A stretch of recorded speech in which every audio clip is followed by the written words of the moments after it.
Hey guys, Gabe from Donnelly Ford back with another Tech Tuesday. Today's episode, we have the lane keeping system on our beautiful 2023 Ford Explorer ST. The first thing we want to do is we want to go to our left-hand stalk here, press our button on the outside. That'll enable our lane keep assist. As you can see, it is activated with our roadway down there.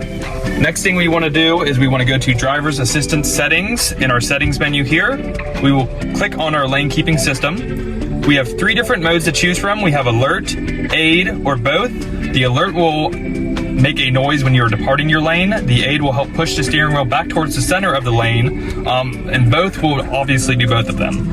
You have three different alert intensities to choose from high, normal, and low. Most customers run it on normal for standard. That wraps up today's lesson on Tech Tuesday. If you have any tech questions that you would like or need help with any technology, stop in and see me and discover the Donnelly difference.